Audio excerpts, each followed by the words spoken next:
अस्सलामुअलैकुम नाजरीन, उम्मीद है कि आप सब खैर खैरियत से होंगे। आज आपकी खिदमत में क्राइम सिटी की एपिसोड नंबर 8 लेकर आए हैं। आइए शुरू करते हैं। एक बड़ी सी फोर्ड जीप रोस्टन सिटी की तवील और कुशादा सड़क पर दौड़ी चली जा रही थी। जीप में मौजूद जूलिया और उसके साथी मकामी मेकअप में सवार थे। ड्राइविंग सीट पर कैप्टन शकील था। वो जिस सड़क पर सफर कर रहे थे वो सीधी क्राइम सिटी को जाती थी। जूलिया ने रेनबो क्लब के मैनेजर एडिसन को मुकम्मल तौर पर इस बात का यकीन दिला दिया था कि इसका ताल्लुक क्राइम सिटी की केट सैंडिकिस से है, और एडिसन इनके सामने भीगी बिल्ली बनकर रह गया था। इसने एडिसन के जरिए एक पूरा नक्शा कॉस्टन सिटी का मंगवा लिया था। इस नक्शे को देखकर उन्हें इस बात का पता चला था कि शुमाली तरफ जाने वाली सड़क सीधी क्राइम सिटी की तरफ जाती है, और अगर सड़क से हटकर 10 किलोमीटर शुमाल मगरिब की तरफ सफ़र किया जाए तो रास्ते में एक बड़ा जंगल आता है जो आधे से ज़्यादा क्राइम सिटी की हुदूद में था। क्राइम सिटी की पेशावर मुजरिमों ने हर तरफ हदबंदी कर रखी थी। इनकी नज़रों में आए बगैर कोई भी क्राइम सिटी में दाखिल नहीं हो सकता था। इस जंगल का नाम कॉर्सम जंगल था और इसका कब्जा भी इन्हीं के पास था। जुराइम पेशा अफराद क्राइम सिटी के साथ साथ इस जंगल में भी फैले हुए थे।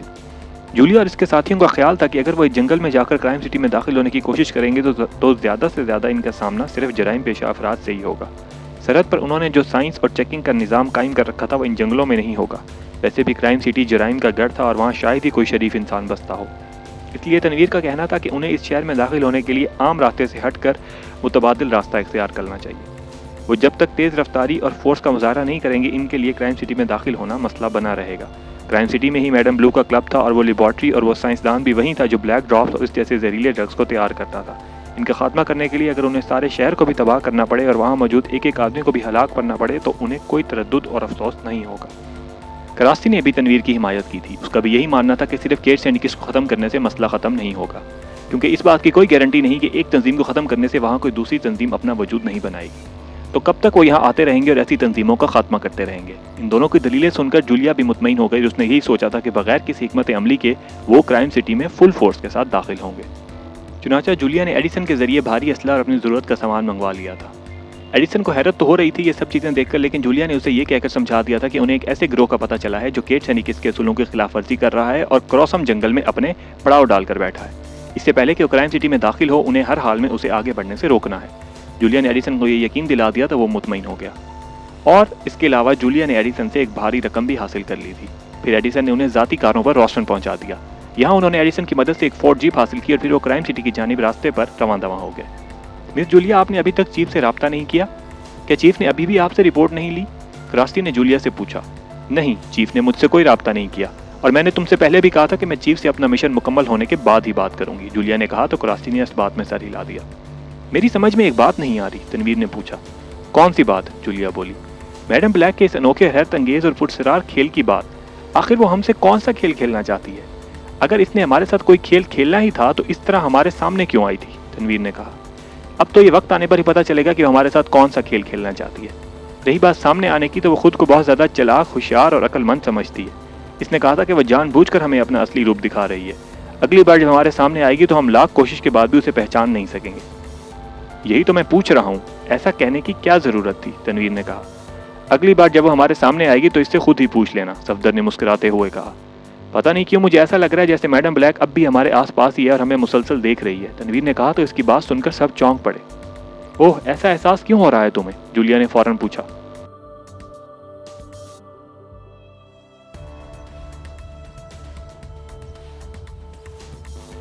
मुझे अपने अंदर शदीद बेचैनी और परेशानी का एहसास हो रहा है। मेरी छठी इस मुझे एहसास दिला रही है कि कोई ना कोई हमें ज़रूर देख रहा है और हमारी बातें भी सुन रहा है, तनवीर ने कहा। तनवीर ठीक कह रहा है मिस जूलिया, अचानक कैप्टन शकील ने कहा। तो सब चौंक कर इसकी तरफ देखने लगे। क्या मतलब? क्या तुम्हें भी यही एहसास हो रहा है? जूलिया ने पूछा। जी हाँ, तनवीर को तो शायद ये एहसास अब हुआ है, लेकिन मुझे फार्म हाउस में जब होश आया था इसी वक्त मुझे ऐसा लगा था जैसे कोई खुफी आंख हमें देख रही है, कैप्टन शकील ने कहा। ओह, ये बात तुमने मुझे पहले क्यों नहीं बताई? जूलिया ने परेशान होकर पूछा। मेरे पास अपनी बात को प्रूफ करने का कोई जरिया नहीं था, इसलिए मैंने खामोश रहना ही बेहतर समझा, कैप्टन शकील ने जवाब दिया। और अब क्या तुम्हें ऐसा कोई सबूत मिल गया है जो तुम्हें यकीन दिला रहा है कि हम किसी की नज़रों में हैं? जूलिया ने फिर पूछा। जी हाँ, एक सबूत तो बहरहाल मुझे मिल गया है, कैप्टन शकील ने कहा। तो सब एक बार फिर चौंक पड़े। क्या? हमें बजरिया सैटेलाइट चेक किया जा रहा है, हमारी एक हरकत पर बाकायदा नज़र रखी जा रही है, कैप्टन शकील ने मजीद बताया। ओह, मगर कैसे? ये बात तुम इतने वसूख से कैसे कह सकते हो? जूलिया ने हैरत भरे लहजे में कहा। हमारी जीप का रंग सलेटी है, अब जरा गौर से देखें। कि आपको इसके रंग में कोई तब्दीली नजर आ रही है? कैप्टन शकील ने कहा तो वो चौंक कर जीप का रंग देखने लगे। ओह, इसका रंग तो अब ब्राउन ब्राउन सा लग रहा है, सफदर ने हैरत भरे लहजे में कहा। हाँ, यही रंग इस बात का सबूत है कि हमें सैटेलाइट से बराह रास्त क्रोमिक व्यूज से चेक किया जा रहा है, कैप्टन शकील ने मजीद कहा। Chromic views? इनके मुंह से निकला। जी हाँ, आजकल सैटेलाइट की दुनिया में नई और जदीद तब्दीली लाई गई है। अगर किसी इंसान या खास तौर पर किसी अहम जगह को मुसलसल मॉनिटर किया जाना मकसूद हो तो इस जगह या इस इंसान के पास एक खास किस्म का आला रख दिया जाता है, जिसे सेक्टोबार्ट सिस्टम कहते हैं। जिस जगह सेक्टोबार्ट सिस्टम का आला रखा गया हो, सैटेलाइट से निकलने वाली क्रोमिक रेज फौरन इसका अहाता कर लेती हैं और फिर इन्हीं रेज से दूर किसी विजन सीवर पर उन्हें आसानी से चेक किया जा सकता है। क्रोमिक रेज दूसरी रेजों की तरह दिखाई नहीं देती, लेकिन इन रेज का असर स्लेटी और सुर्ख रंग पर जरूर होता है, जो कि आपने जीप के रंग को चेंज होता हुआ देख लिया है। अब जरा अपनी जेब से अपने सुर्ख रुमाल को निकाल कर देखें, वो अब आपको स्याह दिखाई देगा, कैप्टन शकील ने कहा। तो जूलिया ने फौरन जैकेट की जेब से रुमाल निकाल लिया। इसका रुमाल वाकई स्याह सा दिखाई दे रहा था। ओह, तो हम सब क्रोमिक रेज की जद में हैं और वो खुफिया आंखें जो जाहिर है मैडम ब्लैक की हैं, वो हमें मुसलसल देख रही हैं, क्रास्टी ने होंठ सिकोड़ते हुए कहा। लेकिन ये कैसे हो सकता है? सफदर ने पहली बार जबान खोलते हुए कहा। क्या कैसे हो सकता है? क्रास्टी ने कहा। कैप्टन शकील ने कहा कि क्रोमिक रेज सिर्फ एक खास आले के इस्तेमाल से अहाता करती हैं। अगर मैडम ब्लैक ने बफर्ज महाल हमारे लिबासों में कोई खुफिया आला भी छुपा दिया हो तो हमने तो वो लिबास तब्दील कर दिए हैं। ये तो वो लिबास हैं जो मिस जूलिया ने एडिसन से मंगवाए हैं और हमारा सारा सामान और जीप भी हमने एडिसन से ही लिए थे, सफदर ने मजीद कहा। हो सकता है मैडम ब्लैक ने ऐसा आला हमारे सामान या फिर इस जीप में ही छुपा दिया हो। एडिसन भी जराइम पेशा इंसान है, इसे भी तो वो इस काम के लिए मामूल कर सकती है, तनवीर ने कहा। तब हमें फिर फौरन यहीं रुक जाना चाहिए। अगर हम इस तरह मैडम ब्लैक की नज़रों में रहे तो आगे जाकर हम ना जाने किन खतरात में घिर जाएं। हमारे पास बच निकलने का कोई रास्ता ही ना रहे, क्रास्टी ने कहा। हाँ, मगर सबसे पहले हमें इस आले को ढूंढना चाहिए जो हमारे सामान या फिर जीप में है, तनवीर ने कहा। लेकिन हमें कैसे मालूम होगा कि वो आला किस तरह का है? जूलिया ने पूछा। वो आला हमारी जीप या सामान में बिल्कुल नहीं है, कैप्टन शकील ने कहा। तो सब एक बार फिर बुरी तरह चौंक पड़े। क्या मतलब? क्या तुम इस आले के बारे में जानते हो? जूलिया ने दरियाफ्त किया। बहुत ज़्यादा तो नहीं जानता मिस जूलिया, मगर मैंने इस आले के बारे में एक साइंसी मैगजीन में पढ़ा था। फिर इस सिलसिले में एक मरतबा मेरी इमरान साहब से भी बात हो चुकी है। उन्होंने मुझे बताया था कि सेक्टोबार्ट आला कई किस्म का हो सकता है। मसलन? जूलिया ने पूछा। मसलन इस आले की शक्ल किसी डबिया जैसी भी हो सकती है, आम पिन जैसी भी और चंद मिलीमीटर पिन जैसी भी, जिसे बआसानी इंसानी जिस्म के किसी भी हिस्से में उतारा जा सकता है, कैप्टन शकील ने बताया। ओह, कहीं तुम ये तो नहीं कहना चाहते कि मैडम ब्लैक ने हम में से किसी के जिस्म में वो पिन उतार दी है? सफदर ने कहा। हम में से किसी एक के जिस्म में नहीं, बल्कि हम सब के जिस्मों में इसने सेक्टोबार्ट पिन इंजेक्ट कर रखी है, कैप्टन शकील ने मुस्कुराते हुए कहा। तो इन सब के चेहरों पर शदीद हैरत लहराने लगी। इसने जीप सड़क के किनारे रोक दी। आप सब नीचे आ जाएं, कैप्टन शकील ने कहा। तो इन सब ने एक दूसरे की तरफ देखा और फिर जीप से उतर आए। जीप से जरा फासले पर आ जाएं, कैप्टन शकील ने कहा। तो वो सब जीप से जरा फासले पर आ गए। यहाँ से अब जीप को देखें, कैप्टन शकील ने कहा। तो उन्होंने जीप को देखा और उसके दूर हटते ही जीप का ब्राउन रंग नजर आने लगा, जैसे कि वो दोबारा सिलेटी हो रहा हो। ओह, वाकई हमारे दूर हटती जीप असल रंग में वापस आ गई है, क्रास्टी ने कहा।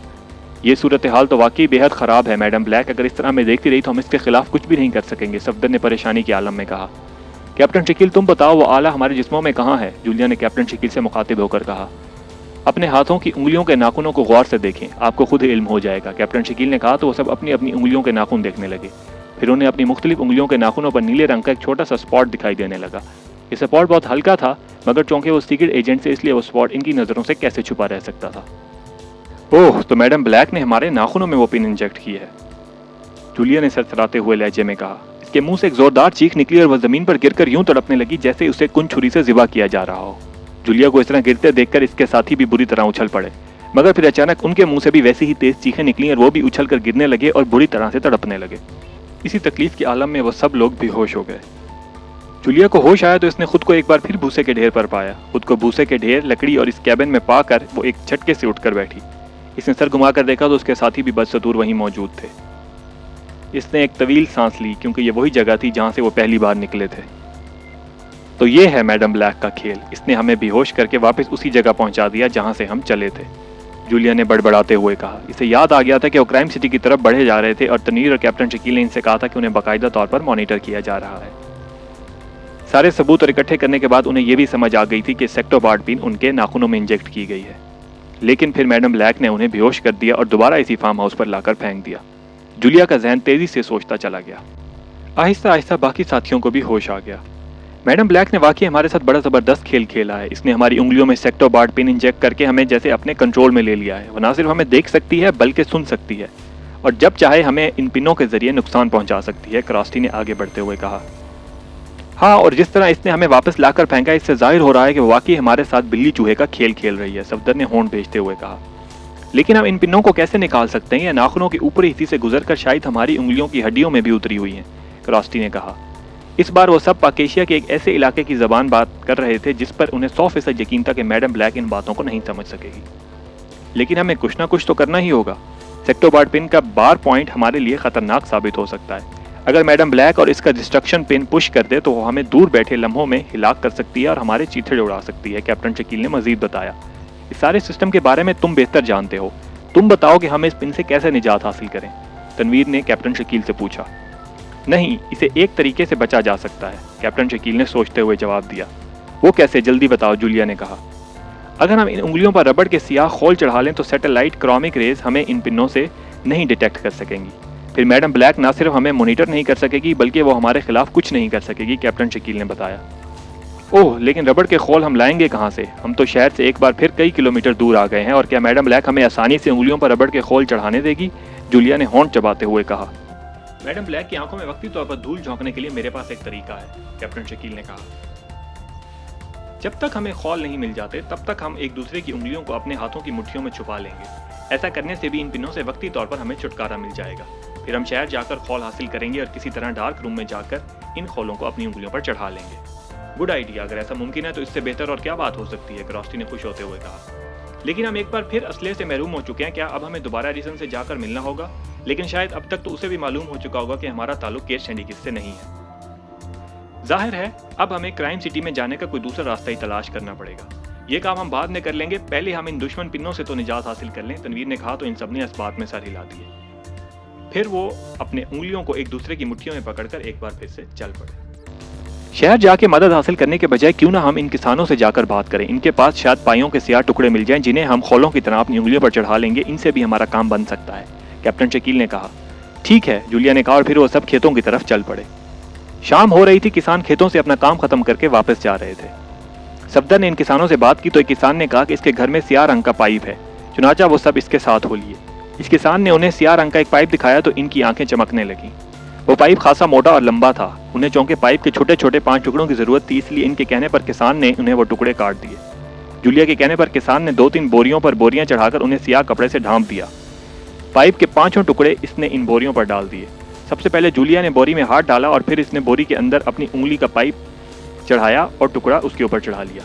पाइप के सियाह टुकड़े को अच्छी तरह अपनी उंगली पर एडजस्ट करके इसने दोनों हाथ बाहर निकाल लिए और वो सब जूलिया की तरफ गौर से देख रहे थे। शायद वो ये देखना चाहते थे कि जूलिया के इस तरह हाथ बाहर निकालने पर मैडम ब्लैक की तरफ से क्या रिएक्शन होता है, मगर कुछ भी नहीं हुआ था। ये देखकर इन सब ने बारी बारी बोरी में हाथ डालकर जूलिया के ही तरीके पर अमल करते हुए वो पाइप अपनी उंगलियों पर चढ़ा लिए। फिर जूलिया ने जेब से अपना सुर्ख रुमाल निकाला तो सुर्ख रुमाल का रंग वैसे का वैसे ही था, जिसका मतलब था कि सैटेलाइट से आने वाली क्रोमिक रेज इनका पिनों से राब्ता खत्म हो गया था।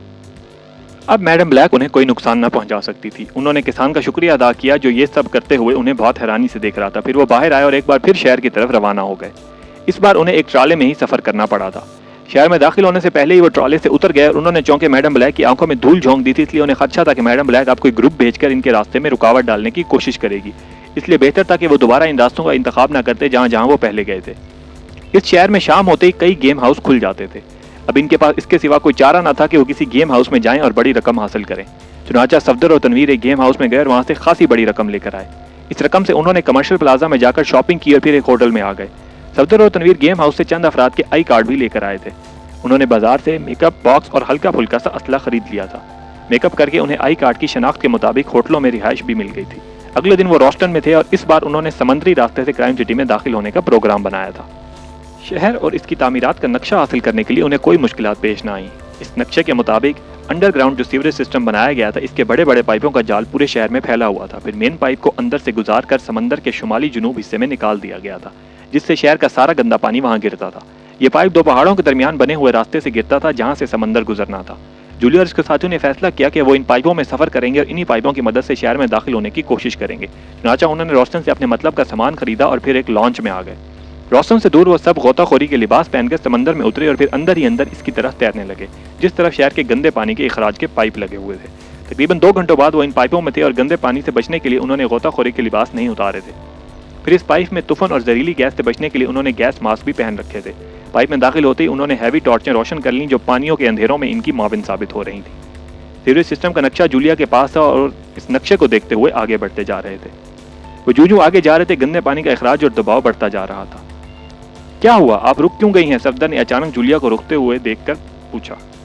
जूलिया टॉर्च की रोशनी में नक्शे को देख रही थी। हम क्राइम सिटी में तकरीबन 10 किलोमीटर आगे बढ़ाए हैं। ये देखो, जिस जगह हम खड़े हैं यहाँ ऊपर खेतों का एक तवील सिलसिला है। मेरा ख्याल है हमें यहाँ से बाहर निकल जाना चाहिए। अगर हम शहर में निकले तो यकीनन हमें कोई ना कोई देख लेगा, और अगर हम खेतों में निकलेंगे तो हमें गोताखोरी के इन लिबासों से भी निजात मिल जाएगी और शहर में जाने के लिए हम कोई और रास्ता इख्तियार कर लेंगे। सब जूलिया की बात से मुत्तफिक हो गए। इनके बिल्कुल ऊपर ही मेन होल था जिसका फौलादी ढक्कन बंद था। तनवीर सीढ़ियां चढ़ता हुआ ऊपर गया और फिर इसने एहतियात से मेन होल के आनी ढक्कन पर दबाव डालना शुरू किया। ढक्कन काफी वजनी था मगर वो फिक्स नहीं था। तनवीर ने ढक्कना खिसकाया और फिर वहां से पैदा होने वाली झरी से कान लगाकर बाहर से सुनगुन लेने लगा। बाहर खासा अंधेरा था मगर कोई आवाज नहीं आ रही थी। एहतियात के तौर पर इन सब ने अपनी टॉर्चें ऑफ कर दी। बाहर खतरा ना महसूस करके तनवीर ने ढकने को धकेल दिया और होल से ऊपर हटाया। फिर इसने लम्हा तवक्कुफ किया और एक और सीढ़ी चढ़ाकर होल से सर निकालकर बाहर देखा। वो खेतों से और इस खामोश और वीरान इलाके में दूर दूर तक कोई भी ज़ीरू देख नहीं पा रहा था। सब ठीक है, बाहर आ जाएं, तनवीर ने सर नीचे करके कहा और फिर होल के किनारों पर हाथ जमाकर अपने जिस्म को उठाकर होल से बाहर आ गया। कुछ ही देर में वो सब होल से बाहर थे। होल से बाहर निकलकर उन्होंने अपनी सांसें रोककर गोताखोरी के लिबास उतारे और फिर इसी होल में फेंक दिए। इन सब के बैग भी गंदगी से भरे हुए थे, इसलिए उन्होंने बैगों से अपनी जरूरत का सामान और असला निकाला और खाली बैगों को भी होल में ही फेंक दिया और इस पर ढक्कन दे दिया। दूर दूर तक खेतों का तवील सिलसिला फैला हुआ था। वो वक्फे वक्फे से टॉर्चें रोशन करके खेतों की पगडंडियों पर चल रहे थे। फिर वो फसलों में आ गए। वो तेजी से आगे बढ़ते जा रहे थे कि अचानक जूलिया चलते चलते रुक गई। इसने हाथ उठाकर इन सबको रुकने का इशारा किया। मैंने शुमाल में कुछ लोगों की नकलो हरकत देखी है। कौन लोग हो सकते हैं? जूलिया ने कहा। हाँ, मैंने भी रोशनियों की झलक देखी है। हो सकता है कि मैडम ब्लैक का ही कोई निगरान ग्रुप हो जो इन इतराफ की हिफाजत पर मामूर हो। सफदर ने अपना मशवरा दिया। अगर हम इनकी नजरों में आ गए तो हम बुरी तरह से फंस जाएंगे, क्रास्टी ने कहा। तनवीर, तुम पीछे हटकर जनूब की तारीफ से छुप कर जाओ और इनके करीब जाकर देखो कि वो कौन है और इनकी तादाद कितनी है। जूलिया ने एक लम्हा सोचते हुए तनवीर को हुक्म दिया। तनवीर तेजी से पीछे हटा और दौड़ता हुआ उस तरफ जाने लगा। इसका इरादा था कि वो काफी फासले से मुड़कर जनूब की सिम जाएगा ताकि वो इन सब के सामने न पहुंचे बल्कि अक में जाकर इनका पता लगाए। मेरा ख्याल है कि हम अभी इसी तरह आगे बढ़ता रहना चाहिए। न जाने वो लोग कौन हो और किस तरह के असले से लेस हों। ऐसा ना हो कि हम गलत फहमी में ही मारे जाएं, कैप्टन शकील ने कहा। कैप्टन शकील ठीक कह रहा है, हमें वाकई सही अंदाजा होना चाहिए। चलो आगे चलते हैं, जूलिया ने कहा और फिर उन्होंने अपना असलिया संभाला और फिर वो तेजी से झुके झुके अंदाज में फसलों में भागने लगे। काफी फासले पर जाकर उन्होंने अपना रुख बदला और फिर उन्हें वहां एक बड़ा सा ज़राई फार्म दिखाई दिया। अब वो इंतहाई मोहतात अंदाज में आगे बढ़ रहे थे। मशीन गनें इनके हाथों में थी। तुम यही रुको, मैं आगे जाकर देखती हूँ। जब तक कौशन न दूं तुम सब में से कोई आगे नहीं आएगा, जूलिया ने कहा। लेकिन मिस जूलिया, आप अकेली? क्रास्टी ने कुछ कहना चाहा। मैं जो कह रही हूँ इस पर अमल करो, जूलिया ने सख्त लहजे में कहा तो क्रास्टी खामोश हो गई। फार्म हाउस के करीब जाकर जूलिया ने देखा कि वहाँ एक बहुत बड़ा कमरा है। जूलिया आहिस्ता आहिस्ता रिंगती हुई इस कमरे की तरफ बढ़ने लगी। आगे जाकर वो कमरे की आल लेती हुई फार्म हाउस की मरकज़ी दीवार के पास पहुंच गई। अब वो बेहद मोहतात हो गई थी क्योंकि इसकी ज़रा सी आहट भी वहाँ मौजूद मुसल्लह अफराद को चौकन्ना कर सकती थी। दीवार के साथ लगकर जूलिया चंद लम्हे दूसरी तरफ की आहट लेती रही, फिर धीरे धीरे दीवार के साथ साथ चलने लगी। हैरी, हैरी, मेरी बात सुनो। अचानक दाईं तरफ एक मर्दाना आवाज़ सुनाई दी तो जूलिया बेख्तियार वहीं दुबक गई। Yes boss. चंद लम्हों बाद कदमों की आवाज़ के साथ साथ एक मुद्दिबाना आवाज़ सुनाई दी। क्या सारा ग्रुप यहाँ पहुँच गया है? पहले आदमी की आवाज़ सुनाई दी। Yes boss. आर्की अभी अभी अपने साथ 50 मुसल्लह अफराद को लेकर आया है और अब हमारी तादाद 100 से ज़ायद हो गई है, हैरी नामी आदमी ने जवाब दिया। बहुत खूब, इन सबको तैयार करो, हमें इन सबको लेकर सी पॉइंट की तरफ जाना है, बॉस ने कहा। लेकिन बॉस, अपने साथ इतने मुसल्लह अफराद को ले जाने की क्या ज़रूरत है? आपने कहा था कि समंदरी रास्ते से 4-5 अफराद गोताखोरी का लिबास पहने इस तरफ आ रहे हैं। इन 4-5 अफराद को तो हमारे 2-3 साथी भी मार सकते हैं, हैरी ने कहा। तो इसकी बात सुनकर जूलिया बेख्तियार चौंक पड़ी। मैं नहीं जानता, मुझे तो मैडम ब्लू ने हुक्म दिया था कि 5 अफराद गोताखोरी और जदीद असले से भरे बैग लेकर समंदर में उतरे हैं। उन्हें हर सूरत में कॉस्टन सिटी में दाखिल होने से रोकना है और इनके रोकने के लिए मुझे ज़्यादा से ज़्यादा मुसल्लह अफराद अपने साथ लेकर जाना पड़ेगा क्योंकि वो अफराद बेहद ख़तरनाक हैं, बॉस ने कहा। ओह, तो क्या हम इस मशीन को भी साथ लेकर जाएंगे? हैरी ने पूछा। हाँ, इस मशीन से हमें इस बात का भी पता चल जाएगा कि आने वाले किन रास्तों से आ रहे हैं। जैसे ही इनकी निशानदेही होगी हम इन्हें घेर लेंगे और वहीं इनका खात्मा कर देंगे, बॉस ने कहा। तो जूलिया ने बेख्तियार होंठ भेज लिए। वो दिली दिल में खुदा का शुक्र अदा कर रही थी कि अभी बॉस ने वो मशीन ऑन नहीं की थी। अगर वो मशीन ऑन होती तो उन्हें का पता चल गया होता। अब जूलिया सोच रही थी कि सबसे पहले इस मशीन को दबा करना पड़ेगा वरना वो और इसके साथी किसी बड़ी मुसीबत में आ जाएंगे। वो आहिस्ता से ऊंची हुई तो अचानक उसे एक दराज सी नजर आई। वो इस दराज के अंदर देखने लगी कि इसे फार्म हाउस के अंदर कई मुसल्लह अफराद दिखाई दिए। सामने एक बड़ी सी मेज़ थी जिस पर एक मखरूती शक्ल की अजीबोगरीब मशीन पड़ी थी। 2 अफराद इस मशीन के मुख्तलिफ हिस्सों को चेक कर रहे थे। इसी लम्हे जूलिया ने सरसराहट की आवाज़ सुनी। वो चौंक पड़ी। इसने 3 साए देखे जो रिंगते हुए इसकी तरफ आ रहे थे। जूलिया ने उन्हें पहचान लिया था। वो कैप्टन शकील, क्रास्टी और सफदर थे। तुम यहाँ क्यों आए हो? मैंने तुम्हें वहाँ रुकने की हिदायत नहीं की थी, जूलिया ने उन्हें घूरते हुए धीमे लहजे मगर सर्द लहजे में कहा। आपको इस तरफ आए हुए काफ़ी देर हो गई थी, इसलिए हमने सोचा कि कहीं आप परेशानी में न गिर गई हो, तो हम आ गए। ठीक है, जूलिया ने कहा, मगर इसने इन तीनों को इस मशीन के बारे में भी बता दिया। मशीन के बारे में सुनकर इन सब ने यही फैसला किया कि इस मशीन को फ़ौरन तबाह कर देना चाहिए। अब तुम मेरे किसी काम में मुदाखलत न करना, अंदर सिर्फ मैं जाऊंगी, तुम यहीं रुक कर मेरा इंतजार करोगे। अगर हम सब एक साथ अंदर चले गए तो बाहर मौजूद मुसल्लह अफराद को संभालना हमारे लिए मुश्किल हो जाएगा। जूलिया ने इन सबको हिदायत दी। ठीक है, हम बाहर संभाल लेंगे, कैप्टन शकील ने कहा। तब जूलिया दीवार के साथ लगकर आगे खिसकने लगी। जूलिया आहिस्ता कदमों के साथ रेंगते हुए आगे बढ़ी और यकलक दरवाजे के अंदर घुस गई। अंदर दाखिल होते हुए इसने अचानक दीवार से लगकर मशीन गनों का रुख वहां मौजूद अफराद की तरफ कर दिया, जो इसे अंदर आते हुए देखकर यकीनन चौंक पड़े थे। लेकिन इससे पहले कि वो अपनी मशीन गन्ने सीधी करते, जूलिया ने अचानक ट्रिगर दबा दिया और तरतराहट की आवाज़ों के साथ फार्म हाउस इंसानों की दर्दनाक चीखों से गूंज उठा। जैसे ही अंदर फायरिंग की आवाज़ सुनाई दी, बाहर मौजूद मुसल्लह अफराद बुरी तरह से चौंक पड़े और फिर तेजी से फार्म हाउस की तरफ दौड़ने लगे। इससे पहले कि वो फार्म हाउस तक पहुंचते, तब तक सफदर क्रास्टी और कैप्टन शकील आगे आ चुके थे। उन्होंने फौरन अपनी पोजीशन संभाल ली और इन पर फायरिंग शुरू कर दी। बाहर एक अफरा तफरी सी मच गई थी और जोर जोर से बम धमाकों की भी आवाजें आना शुरू हो गई थी। अंदर फायरिंग करो जल्दी, बाहर से किसी ने चीखते हुए कहा। जूलिया ने यह सुना तो वह फौरन दाएं तरफ दीवार के साथ लग गई। जूलिया ने फौरी फैसला करते हुए जेब से एक दस्ती बम निकाला और दांतों से बम की सेफ्टी पिन खींचकर एक लम्हे के तवक्कुफ के बाद बम बाहर उछाल दिया। यकलक जोरदार धमाका हुआ और बाहर से फायरिंग का सिलसिला एक लम्हे के लिए रुक गया। जूलिया ने फिर मजीद 2 बमों की सेफ्टी पिनें निकाली और उन्हें मखरूती मशीन के करीब रखा और खुद फौरन छलांग लगाकर कमरे से बाहर निकल गई। इसे अपने सामने चंद साए दौड़ते हुए नजर आए। जूलिया ने फौरन बम निकालकर इस तरफ फेंका। जोरदार धमाकों के साथ इन इंसानी जिस्मों के पड़खच्चे उड़ गए। फिर जूलिया तेज तेज फसलों की ओट में अपने साथियों की तरफ भागने लगी। जूलिया को एक जगह अपने साथी दिखाई दे रहे थे, जो जगह बदल बदल कर सामने आने वाले मुसल्लह अफराद पर फायरिंग कर रहे थे। ओह मिस जूलिया, आप आ गई, हम सोच रहे थे कि आप किसी मुसीबत में न फंस गई हो, क्रास्टी ने जूलिया को देखकर खुश होते हुए कहा। इन सब का खात्मा कर दो, यहाँ इनकी जीपें और कारें भी हैं जो हमारे काम आएंगी, जूलिया ने कहा और फिर वो सब मुसलसल फायरिंग करते हुए इधर उधर फैल गए। दूसरी तरफ से तनवीर भी इन पर फायरिंग कर रहा था। वो इलाका जैसे मैदान जंग की सी सूरत इख्तियार कर गया था। फायरिंग करते हुए फसलों और दरख्तों की आड़ लेते हुए वो दुश्मनों पर टूट पड़े थे। अचानक जूलिया की हल्क से चीख निकली और वो उछल कर गिर पड़ी। तनवीर जो जूलिया से कदरे फासले पर था, इसने हटकर इसे गिरते हुए देखा। इससे पहले कि वह जूलिया को बचाता, तनवीर की मशीन गन से शोले उगले और वो आदमी मुर्दा छिपकली की तरह गिर गया जिसने जूलिया पर वार किया था। तनवीर इसे हिलाक करते बिजली की तेजी से फसल में गिरी जूलिया की तरफ बढ़ा, जिसने अपना दायां कंधा पकड़ रखा था और वो उठने की कोशिश कर रही थी। आप ठीक तो है मिस जूलिया? तनवीर ने परेशानी से भरपूर लहजे में कहा। हाँ, एक गोली मेरे कंधे से रगड़ खाते हुए गुजर गई है, जूलिया ने कहा, और इसलिए मैं अचानक एक गोला सा उड़ता हुआ इनके करीब आ गिरा। यह देखकर तनवीर बिजली की तेजी के साथ इस पर झपटा और इससे पहले कि वो गोला फटता, इसने पूरी कुव्वत से इसे दूसरी तरफ उछाल दिया। एक जोरदार धमाका हुआ और उन्हें दाएं तरफ फसलों के साथ कई इंसानी अज़ा उड़ते हुए नजर आए। जूलिया ने बाईं तरफ दौड़ते हुए कदमों की आवाज़ सुनी तो वो फौरन पलटी और इसने इस तरफ फायरिंग करना शुरू कर दी। सामने कई लाशें गिरती चली गईं और फिर जूलिया और तनवीर झुके झुके अंदाज में फायरिंग करते हुए दूसरी तरफ भागने लगे, जहां इनके बाकी साथी भी फायरिंग कर रहे थे। तकरीबन 1 घंटे बाद फायरिंग और धमाकों का सिलसिला रुक गया। वो सब एक दूसरे के करीब आ गए। इनका मुकाबला चूंकि आम गुंडों और बदमाशों से हुआ था और वो कोई खास तरबियत याफ्ता भी ना थे, इसलिए इनके मुकाबले में सिवाय जूलिया के और कोई जख्मी नहीं हुआ था। एहतियात के तौर पर उन्होंने हर तरफ देख लिया था, मगर वहाँ कोई भी जिंदा नहीं बचा था। हर तरफ लाशें ही लाशें बिखरी हुई थी। अब दिन का उजाला भी नमूदार होने वाला था, इसलिए उन्होंने फैसला किया कि वो जल्द से जल्द शहर की हदूद में दाखिल हो जाएं, वरना इन अफराद की हलाकत का सुनकर मैडम ब्लू इनको हलाक करने के लिए कोई और फोर्स भेज देगी। चुनांचे उन्होंने वहां मौजूद एक जीप ली और इस पर सवार होकर शहर की तरफ रवाना हो गए। आपने जो मशीन तबाह की है, ऐसी ही मशीनें न जाने और कितनी तादाद में इन लोगों के पास होंगी, और शहर में जाते ही हम किसी न किसी मशीन की जद में आ जाएंगे। हमारे लिए और मुश्किलात होंगी, क्रास्टी ने जूलिया से पूछा। जो होगा देखा जाएगा, अब हमें एक्शन में ही रहना पड़ेगा, दूसरी सूरत में हमारे लिए वाकई खतरनाक और भयानक मौत है, जूलिया ने कहा तो सफदर ने जीप की रफ्तार और तेज कर दी। जी नाजरीन, इसके साथ ही एपिसोड नंबर 8 का इख्तिताम होता है। इंशाअल्लाह बहुत जल्द एपिसोड नंबर 9 के साथ हाजिर होंगे। तब तक आप अपना बेहद ख्याल रखिएगा और आखिर में हमारी आपसे यही दरख्वास्त रहेगी कि अगर आपको हमारी वीडियोस पसंद आ रही हैं तो इनको ज़्यादा से ज़्यादा लाइक कीजिए, शेयर कीजिए, हमारे चैनल को सब्सक्राइब करना मत भूलिएगा। अल्लाह हाफिज़।